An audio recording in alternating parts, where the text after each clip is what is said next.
What's going on, everybody? Welcome back to the Wrestling Junkies Podcast. I'm Mr. Cincinnati. As always, I am joined by the podcast dad. He's a little under the weather today, but he is here. He is upright, and I'm damn happy to see you, buddy. How you feeling? I am here. I am upright.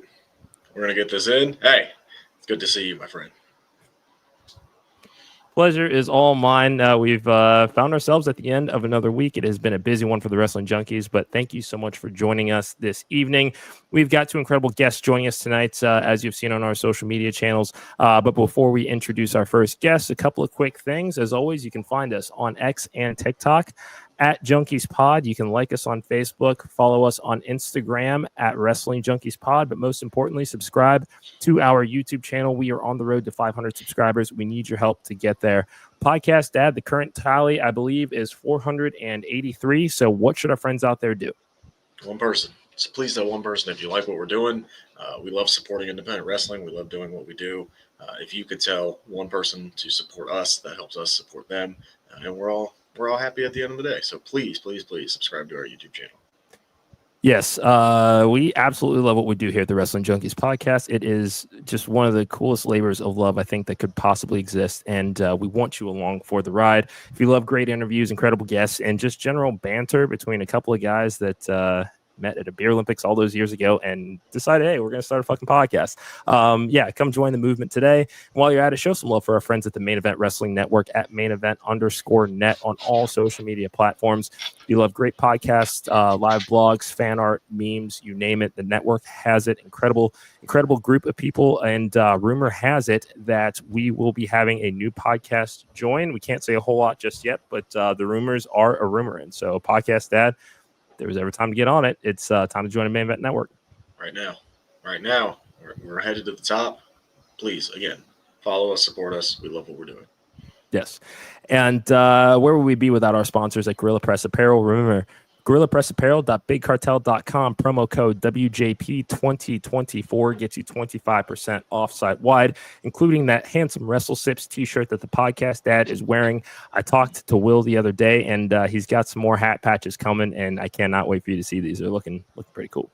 Hey, I told you, if you got me the hat, I would wear it. I love this hat.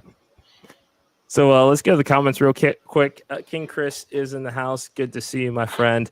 The fact checker is here. Big day for the Junkies. He even updated his name. And Will from Gorilla Press is also in the chat. So it's a busy day for us. And, of course, Fernando is here. What's a day with the Wrestling Junkies without Fernando? So thank you so much for dropping by. Podcast Dad, I think they've heard me talk enough. Yep, it's time for you to shut up. It is time for me to shut up. But first, we are going to introduce our guests. They are true veterans of the wrestling world. They've made their marks in WWE, TNA, New Japan Pro Wrestling.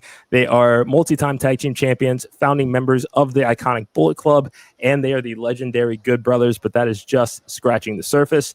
These days, they are leading the charge with Lariato Pro Wrestling, building a new empire in the Southeast with a major TV deal and one of the hottest indie cards of the summer, Heat Wave 2025, coming up this Saturday night. From talk and shop antics to big business in the Peach State, we are thrilled to welcome to the show Big LG, Doc Gallows, and Machine Gun Carl Anderson. Gentlemen, thank you so very much for joining us. This is a fucking honor. How the hell are you? Thanks for having us on. I love the podcast dad there, the original pod father, man. I hope it's good. Yes, it is not a gimmick. It is not a gimmick. I promise that. What's up, guys? Thanks for having us. Appreciate it, man. It's fun to be here. Appreciate it a lot. I appreciate you guys coming. It's like I said in the open, we love doing this, and this means the world to us. So, again, thank you so much for coming on. Absolutely. Oh, so there's a lot. Bryce. Yep, and what's a Wrestling Junkies episode without Bryce Cannon showing up in the chats? Thank you so much, buddy. He's got the link to the stream, so we'll see if he pops in here, if he's at the gym or not. But he knows where to find us, and he's kind of a third Wrestling Junkie here. So, gentlemen, let's get right on into this. Heat Wave 25 coming up. This is a loaded card. This is, I believe, the first major broadcast under this new TV deal with STGN 49. Is that correct? Absolutely, yeah. We're going to be TV cameras will be rolling. This is the first actual television taping. We haven't talked about this anywhere. We haven't recorded an episode of our podcast since we had to be hush-hush building up to it. So this is the first time that any of the details will be divulged. So it's good to be here with you guys and good to know that you support Lariato Pro Wrestling and independent wrestling. That's what we come from. That's what we love. That's what we building. But yeah, so we are shooting Saturday night. If you love independent wrestling, you're in for a lot of it. It's a longer card than a lot of the Lariato shows in the past because we are shooting for TV. And we will start airing on television STGN 49 in August. Doing our first set of tapings now. We'll be doing a Thursday night lead-in with our podcast, Talking Shop.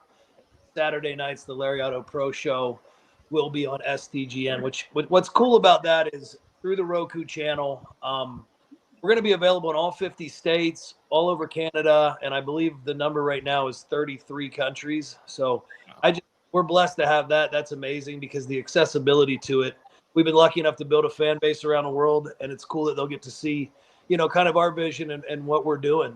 And, it brings you back to a guy like Bryce Cannon, not to just be long-winded. I saw him early on because, I always have been an indie guy and gone back to the indies, and I've secretly promoted pro wrestling in the South for 15 years, whether I was lying about being the man behind it or not, because sometimes you have to do that when you work for these bigger companies. I saw Bryce back in the day, and he just needed an opportunity, and I think we're giving him a great opportunity, and it's fun for me wearing the promoter hat or kind of the big brother hat to see him Saturday night, and he's going in as the champion. He's going into the first television taping, debuting as the champion, and it's also the biggest match of his career. He's got an AEW performer and executive in there. He's got Matt Hardy, one of the most legendary, iconic figures in the history of the wrestling business, who I think Carl and I can say one of our favorite moments in wrestling in our history, Good Brother history, was the WrestleMania 33 return of the Hardys when we were the WWE Raw Tag Team. One of the greatest pops I've heard.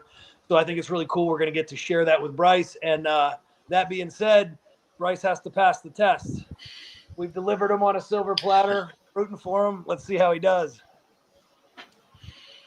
Yeah, LG's finally basically talked me into putting on a promoter's hat, something that I've kind of always been, obsessed with, but probably trying to avoid just because what it entails and how much it takes. And sometimes you got to be the bad guy and making decisions that you just possibly, that are just inevitably show up and come. So it's this is a very exciting evolution of the Good Brothers, of Carl Anderson, of Doc Gallows, of what we are looking to present to professional wrestling. We're obsessed with this business. We're obsessed with creativity. We're obsessed with putting on entertaining things and entertaining pro wrestling events, whether it be comedic or thriller involved or podcast stuff or anything that we can do to make someone laugh or be entertained, like gets us going. And so this is a beautiful new step for us, and it's something that we're unbelievably excited about. We were kind of locked into a contract that we had with our previous employer, no heat there, no whatever it is, but halfway a couple months into that, we realized that this isn't really where we want to be. We want to be doing this. And so we were trying to think of ways to, move on from that. And, that's why we've almost gone a divine intervention way, because they gave it to us and everything kind of worked out in this insane, perfect way. So here we are. So we've touched on a few names, Matt Hardy, QT Marshall. We also have, competitors like John Schuyler, Jazzy Yang on the show. What does it mean to have that presence of veteran touch as well as rising stars? And moving forward, is that kind of what you're looking these shows to be? Yeah, it's supposed to be a blend. It was meant to be a blend. I handpicked Schuyler. I've watched him again. I met Schuyler at a Hooters when I was Festus 15 years ago, right after he'd had his first match. He came up to me with Bob Keller, who I met when I was 11 years old and took a Polaroid with, who will be putting the ring up for us and setting up the production stuff for us Saturday. So there's a long stay there. And the same with Jazzy Yang. I wrestled with Jimmy Yang from the time that I was a very young guy. He's Georgia-based as well. And I got to look at Jazzy, and I knew at the time that Lariato was lacking badly in our women. And I thought that she would do great, and she did do great. She came right in. She won the title, and now she's got a little rivalry going on with Kelsey Heather, who's made some TNA appearances, who's also a great up-and-coming young talent. So I think that it's key to have a great mixture of veteran talent who have been around the world and kind of experienced every style, and everybody's looking for the next new hot thing, and we can showcase that, and we can do that for us. So it's kind of our job to give that back and do it for them as well. For sure. I want to go to the comments really quickly. It's from our friend Nick Teodoro. You can catch his show Friday nights at 6 p.m. Eastern on YouTube. You guys have too much experience not to be involved in the back end of the business, so to speak. Nick recalls meeting Doc about 15 plus years ago at an indie show, and the way you educated that locker room was amazing to see. So very clearly an impact that you guys are making on the indies. But I do want to ask you guys, again, you've kind of you've mentioned everywhere that you've been in your careers and kind of realizing that the indies is probably the right fit for you. What's been the biggest adjustment in switching from wrestler to promoter that we may not think about when we see, independent wrestlers that they're booking their own shows, as that's the trend as of late? It's the workload, man. Like we're still full-time professional wrestlers. We're working for New Japan. We're going to Maple Leaf Pro. We're going to Paris, France for Fourth Rope. We got a ton of appearances, doing all these things because we're still active. This isn't our retirement act. This is just the next act. So I think that the tremendous workload and the things that you take for granted when somebody else is putting the show on or promoting the show or doing this, or forget so many things. Like I have a ring and chairs and a whole setup on my property in a storage container that I haven't opened in 3 years. Because we have people who do that for us. We're fortunate enough to be able to do that. And we had a chair emergency. So, I'm standing there. I made the joke, like from WrestleMania to manual labor, I was outside loading chairs into the back of one of my pickup trucks to drive them to Dublin, Georgia, because you have to do that. The show has to go on. So we have to get them there tonight. And that's just the way that it is. So you forget about that out on the road and you're going from town to town and you're doing your thing. And then you go to the next hotel, you have the next restaurant, drink the next beer, you go to the next one. You forget that there are people who have to be behind putting them together and putting these shows on, and what a tremendous amount of work that it really is. And you guys are familiar with Southern independent wrestling. I got over the Bobby Kelly. I call him the fixer of independent wrestling. Bob, this happened. Give me 10 minutes, I'll fix it. So if we didn't have people like that, oh, for sure. Makes sense. Yeah. No, it's and again, people don't really think about how many different directions you're being pulled in, especially if you're just going to enjoy the show. And, we've had the opportunity and been fortunate enough to kind of see some of those inner workings as, sponsors and being able to just see what goes into an event. So there are a lot of moving parts that people, we wish that they would definitely realize for sure. When it comes to developing new talent in Lariato, what's your philosophy? Again, you guys have been all over the world. What is it that what's the style or the practice that you want to use or develop to build the locker room as far as consistency? For me, just entertain me, like I want people to come to our show or turn our show on and just be entertained. And that doesn't mean that, they turn it on and they have to see this certain quote unquote style of wrestling. I just think no matter what happens when you turn on our show, it's going to just stop you for a second and go, that's what's going on there. Something there is different or stands out or entertaining, or, you go to, we did a show in Jackson last month at Jackson High School for a fundraiser. And, there was a couple of people there that might not know much about professional wrestling or only watch, WWE Monday Night Raw or SmackDown occasionally, or see a SmackDown or see a WrestleMania or something. But by the end of that show, like by the end of the main event, the coaches had gotten in the ring and we had planned out stuff where they hit, a bunch of different finishers, these high school football coaches. And the place was, I've been inside Korakuen Hall and like Ryogoku Sumo Hall and like when the Hardy Boys came back in Orlando WrestleMania, and those places shook. And that place at Jackson High School was shaking at the end because it was that much. That by the end, everyone left like almost like they watched a Monday Night Raw. And like, so I think when you're watching, that's what we're shooting for, is like, let's leave everybody making sure they were beyond entertained. Somebody told me a long time ago, and I've always agreed with it, and I've always kind of stolen the analogy, but like for me, wrestling in its purest form of entertainment should be like the circus. Like if you don't like the tightrope walker, maybe you'll like the cannon. If that's not for you, bearded lady, there's got to be a little bit of something for everybody. So I think that it's important to have variety through these shows. Like, we're not going to say, hey, we're strong style, or hey, we're this, hey, we're that. I think finding the best mix of everything that is what we love, and that's professional wrestling, and presenting it, that's going to be us putting our best foot forward, and not, we're not these old school guys who go, well, I don't like that because it's new. Hey, if it's new, hell, fucking show me. I probably haven't seen it before, and I'd like to learn about it. And maybe that's something that could be a great addition to the show. Sure. What stood out about Lariato? Like, we've been to a show, like the passion's there, but what stood out to you two to go, we got to get behind this company? Well, I created it. It's ours. It's Gallows. I was 2 shows that. What was the first? My son's behind me. Do we have 9 at the first one? We had 5. We had 5 paid at the first Lariato show ever back in 2017. That's good. Cool gym. And my son was FaceTiming me. I was on the road with WWE, and I said, "How's the house?" And he goes, "Get mad at me, Dad." And he had to scan the whole front row. And then again. Oh, there's some people right there, and that started. And Lariato was born out of it was a passion for promoting. This is a story that never gets told, but this is a perfect place to tell it. I created Wrestle America because I wanted to have an independent show in Georgia. I had that for a while. There was a backstage kind of incident that didn't turn into anything. But somebody was mad. They called WWE Legal. WWE Legal called me and said, you have to shut this thing down.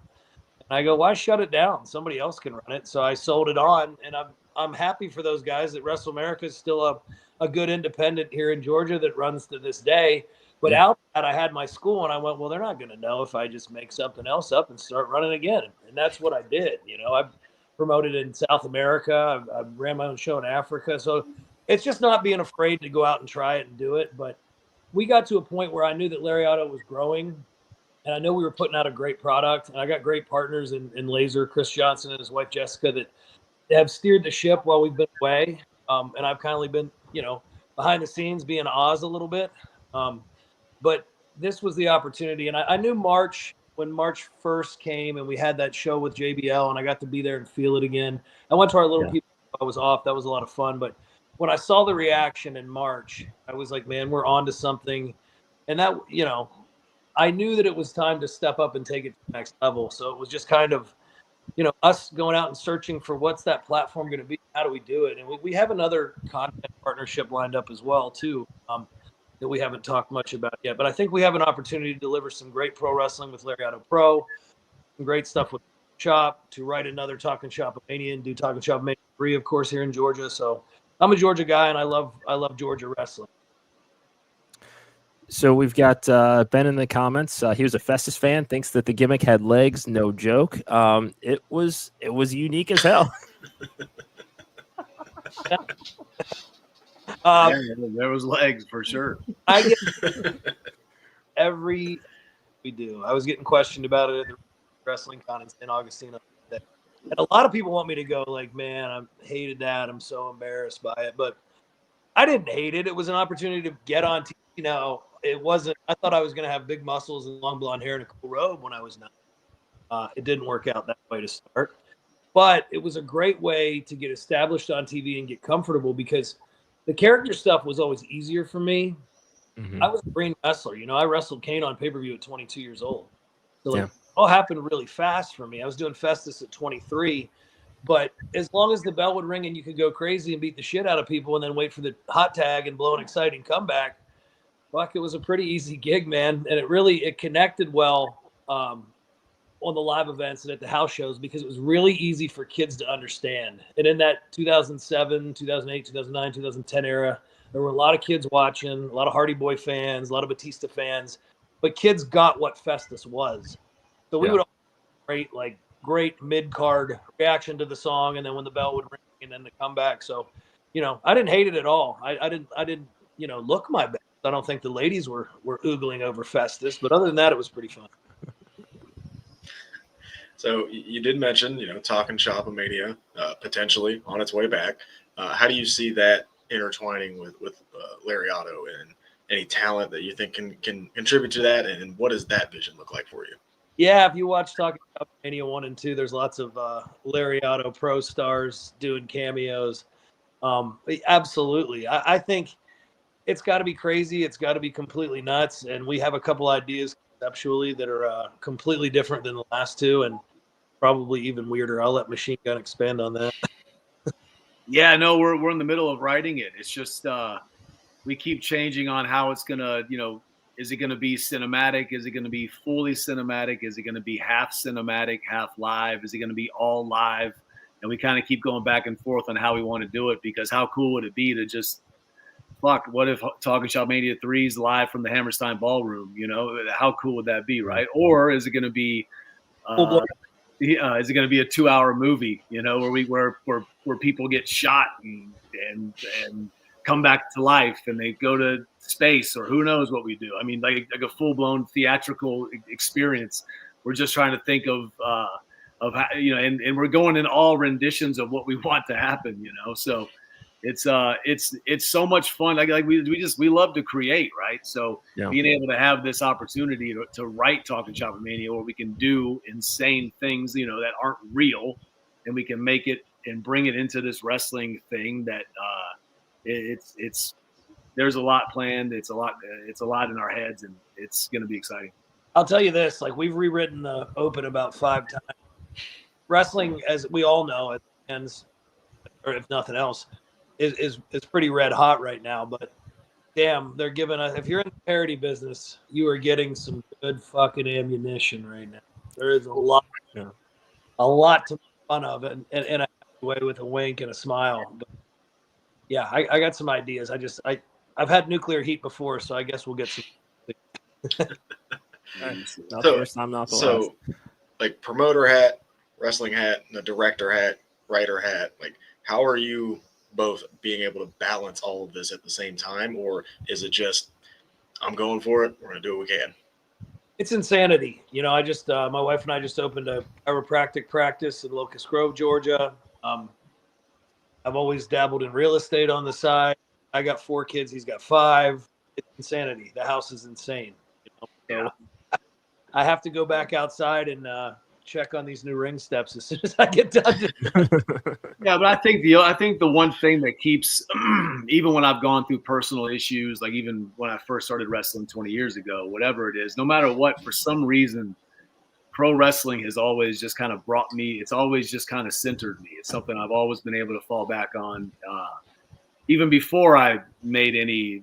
Before I quote unquote made it. I remember when I was just an independent wrestler in Cincinnati, and I just was like, maybe I was depressed because I hadn't made it yet. Or I remember being broke and going into the red. I remember running out of gas on the Cincinnati freeway on 75 and wondering how the fuck am I going to live, But then, like, being able to wrestle that Saturday in front of, maybe it was only 30 or 40 people, but hearing them boo or cheer, like, that's what keeps me rocking. So, like, I think, pro wrestling's always centered us and kept us going. So we're thankful for it.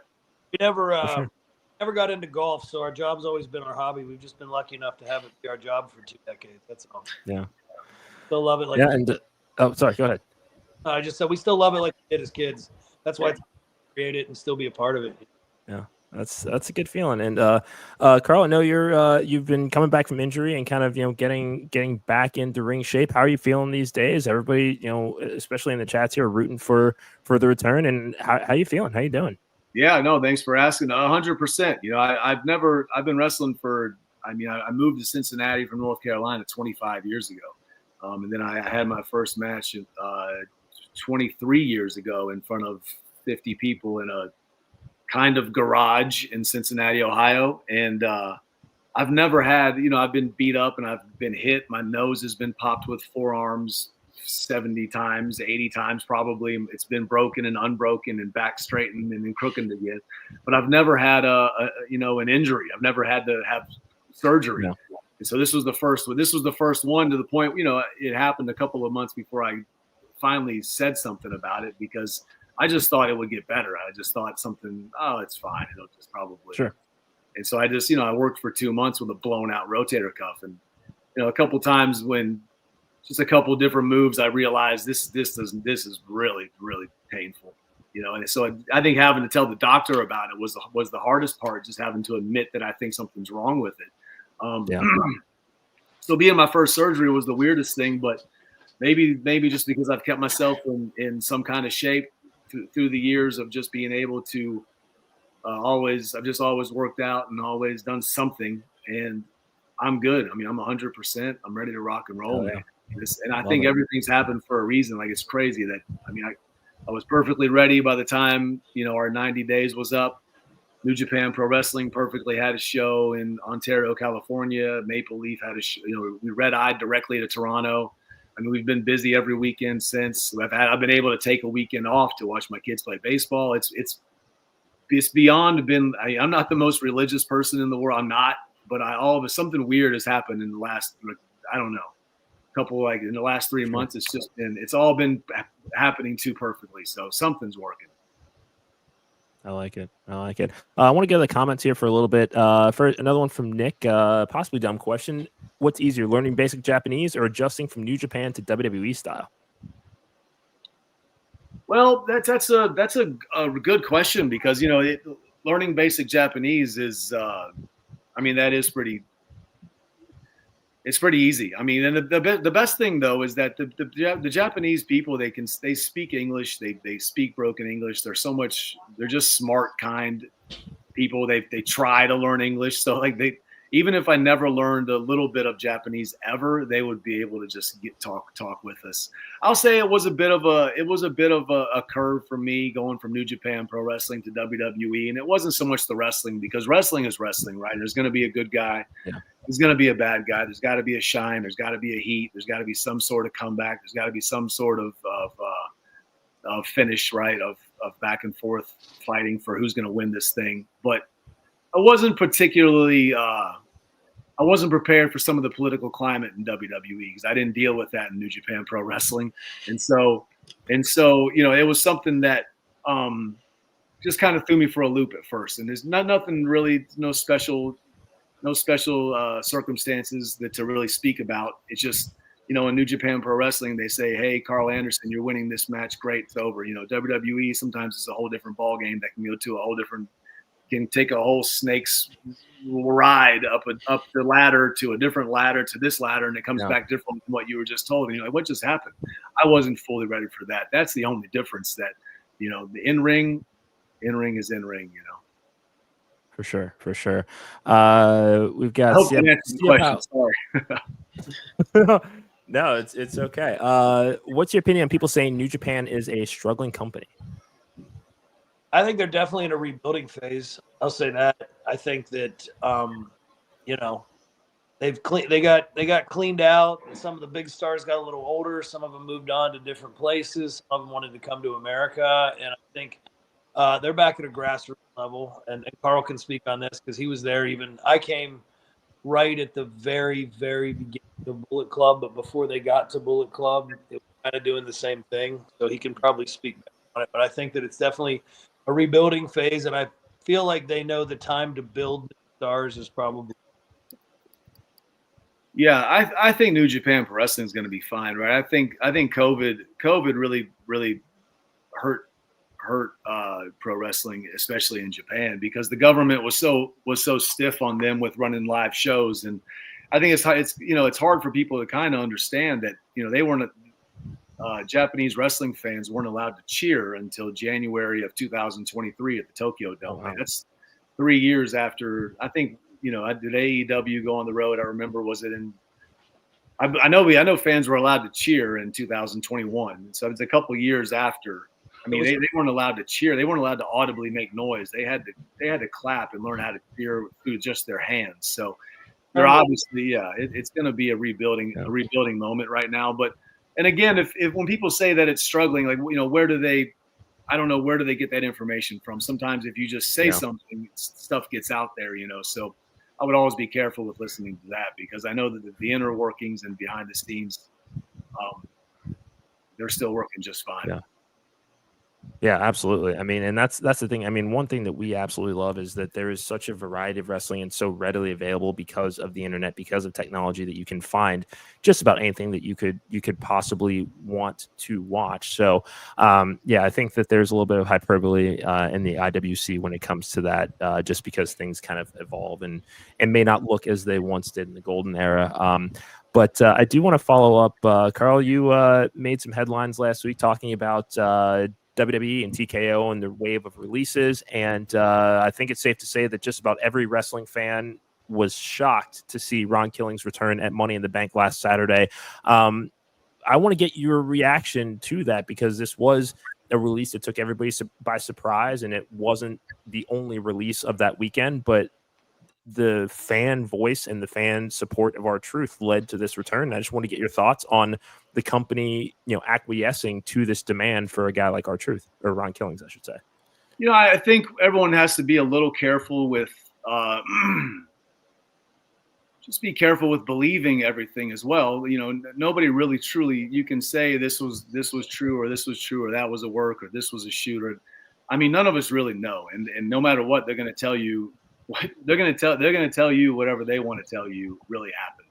So I'll tell you this, whatever happened, the story ended up great. Right. So if, and I've grown to a fact where I realize that, pro wrestling is a business. So, releases happen. I might not have always handled it sometimes in the best way in 2020, when I think we just went at it a different way. We were, I think we went about it. Sometimes I feel like we work really well when we're angry. And sometimes when I have something to spark me up, I can get angry in it, but that can actually help me and help us produce good things. TKO, it bought WWE, right? So I think the WWE that we saw and that we grew up watching and that we know and that we signed back with in 2022, it's not the same WWE that is there now. Is that a good thing or a bad thing? I don't know. I'm not the one to say, right? And it's definitely going a way that we see it going. If Ronnie really got released, which none of us really know.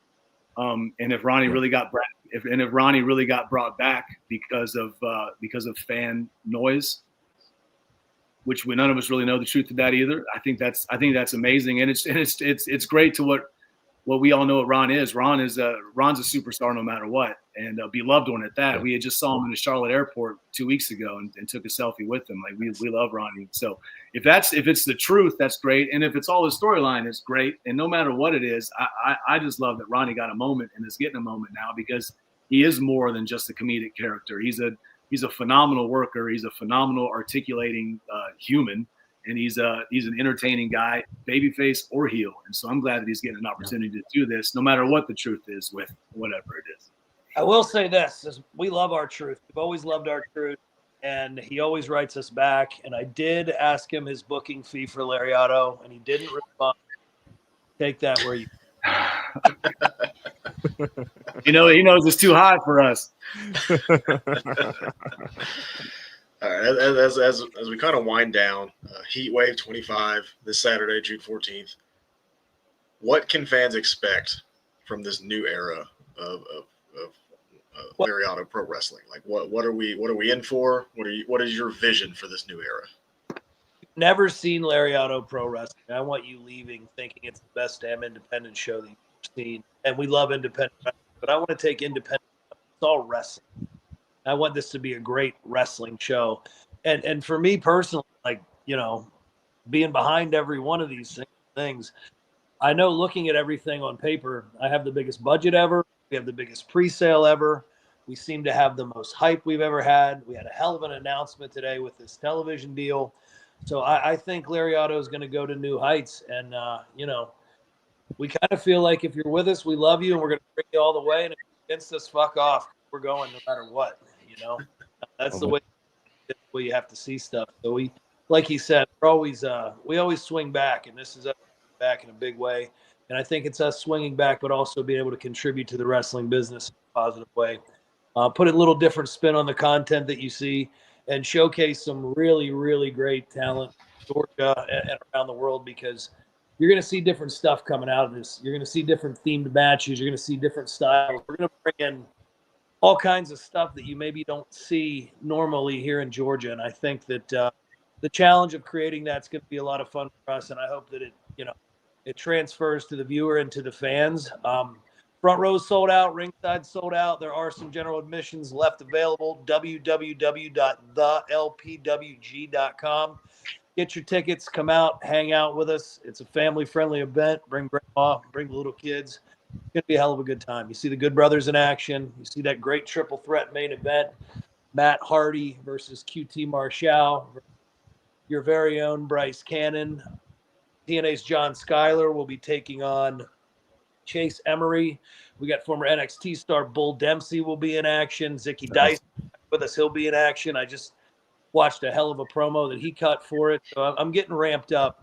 We're going to be producing some badass content, and I'm really excited for it. Love it. Love it. Gentlemen, this has been an absolute fucking honor for the both of us. We're a couple of Cincinnati kids ourselves that never in our wildest dreams thought that we would be talking to Gallows and Anderson on our podcast. We greatly appreciate you guys for allowing us to help and support with Lariato. We're greatly appreciative of this. We do have one more guest that's going to be joining us this evening. He is the promoter of Island Pro Wrestling. He wanted to pop in and say, hey, to Big LG. Justin Summers in the house. Justin, thank you so much for joining us tonight. And like I said, gentlemen, he wanted to pop in and say hi as we transition to his part of the interview here. This is just a who's who of wrestling talent, so I'm pretty fun. Brother. Hey, how you doing, boys? Nice to meet you. Good, man. Nice to meet you. What's up? Listen, we got a big bad LG here in the Maritimes of Canada too, and just wanted to say that you kind of look like a bitch compared to him. So I can come up fast for you. Oh, come on up and prove it anytime, man. We got a promotion on the go that we bought back in January, and I can't wait to have bigger and better matches, man. Good for you. Well, Doc, Carl, thank you both so much for joining us. Yeah, best make it awkward this weekend. We're super excited for you guys, and we'll be watching. Can't wait to see what happens. And you got a couple of new supporters in Lariato here for sure. Oh yeah, Awesome. Thanks, Thanks. boys. Hey, I Thank you, gentlemen. appreciate Have a good it. night. Thanks. Thank you to everybody joining us tonight. Just going to do a quick little regroup as we introduce our guest, Justin Summers, owner of Island Pro Wrestling. Thank you all so much for joining us tonight. You can find us on X and TikTok at Junkies Pod. You can like us on Facebook, follow us on Instagram at Wrestling Junkies Pod, but most importantly, subscribe to our YouTube channel. We're on the road to 500 subscribers. We need your help to get there.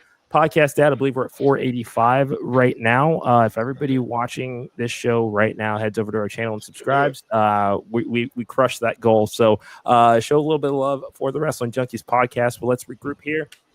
Justin, this is your Wrestling Junkies podcast debut. So thank you so much for joining us tonight. When we look at the world of pro wrestling, at its core, it's superheroes and supervillains that clash. But the one thing they have in common are origin stories. So tell us about some of your earliest memories of pro wrestling. Oh man, I remember getting into wrestling watching The Undertaker, and I was just sold watching The Undertaker. The psychology that comes along with wrestling and everything that you get that dark side to it too. Kind of led me into more characters: Kane, Mankind, Sting, even like when Sting did the Crows stuff. So that was kind of the stuff that hooked me into wrestling. And then I was a wrestling fan for a long time growing up as a kid. Raw versus SmackDown was awesome games, and then I took a break for a while, and I got back into wrestling probably 4 years ago, and just started watching the content again, and then all of a sudden, it's coming to WWE Netflix, and it just became like almost a revival. We're living in like a revival of wrestling right now, with just all the major changes going on. And then, we're fortunate enough to run into a gentleman who had a wrestling promotion that it was kind of, it was suffering. So he was looking to get rid of it. So we bought Island Pro Wrestling back in January, and now we're reviving it. So what's your vision with Island Pro Wrestling? Obviously, you just said, hey, we ran into it, we bought it, here we are, a couple months in now. What do you want this to turn into? So I come from like a different side of it. I did a lot of promotion in the music industry. So like I've got 300 concerts under my belt, and like I've always been in the music promotion side of things. So I have a lot of like transferable skills that I think may be able to apply to wrestling. And at the same time, it's kind of a benefit because like I think outside the box, I guess, compared to some other promoters on just like small details stuff mostly.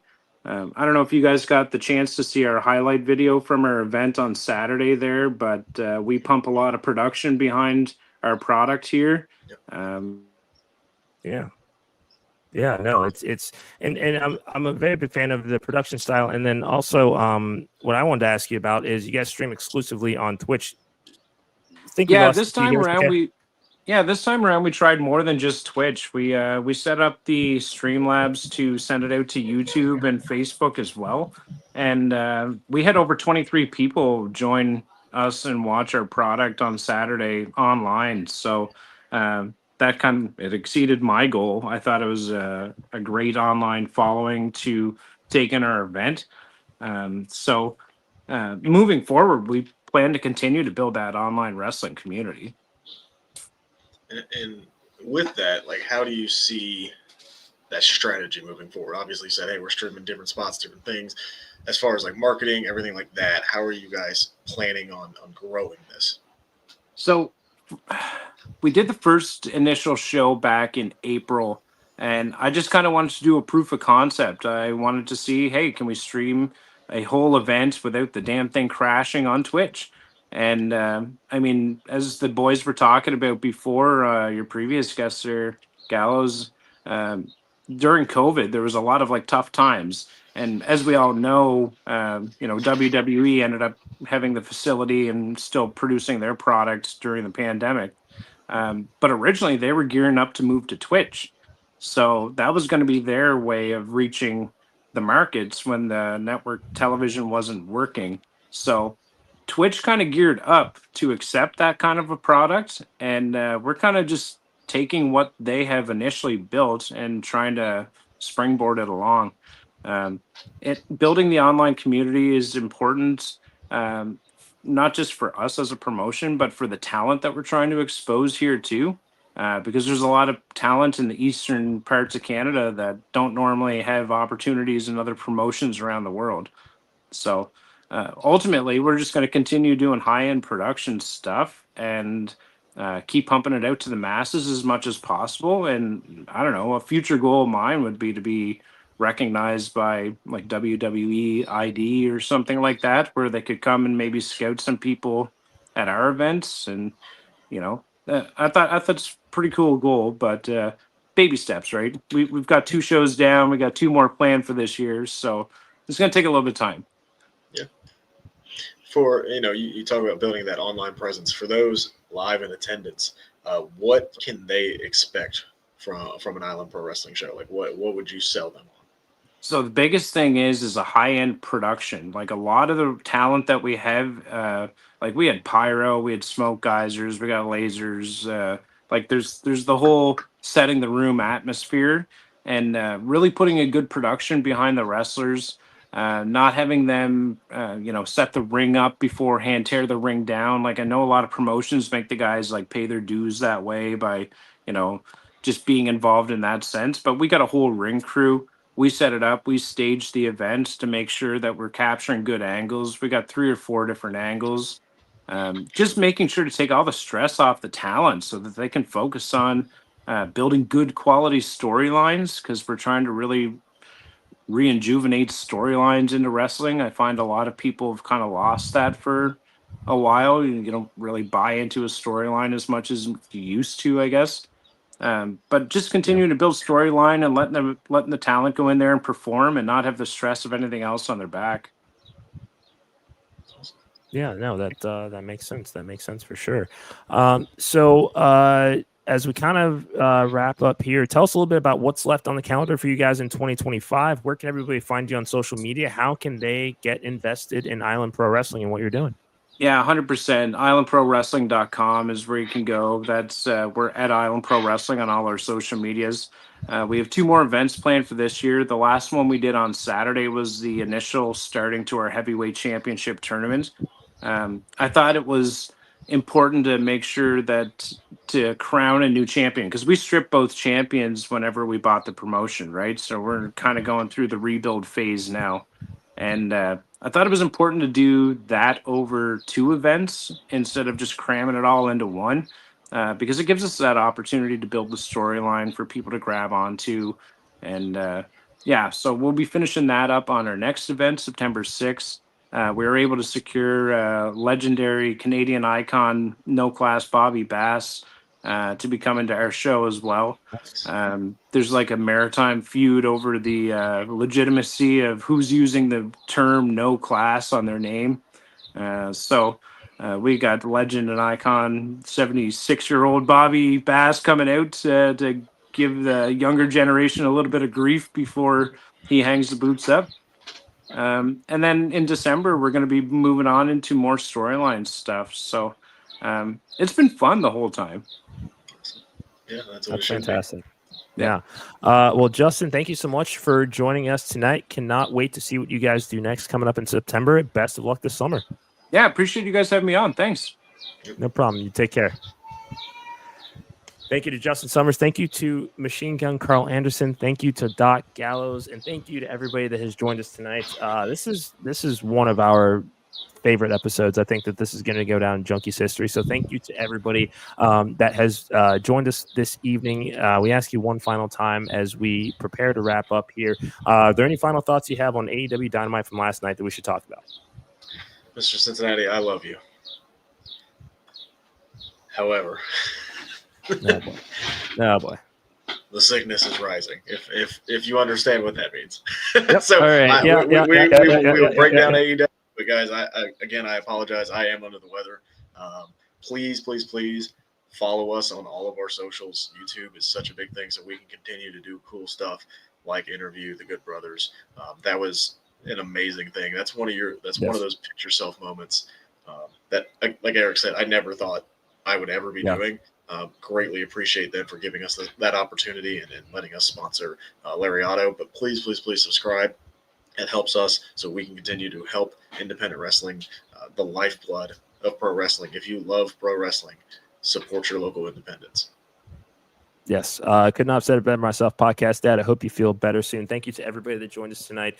Subscribe to YouTube, follow us on X at Junkies Pop for all the latest details on the Wrestling Junkies Podcast. That's the Podcast Dad. I'm Mr. Cincinnati. This has been the Wrestling Junkies Podcast. Until next Monday, enjoy.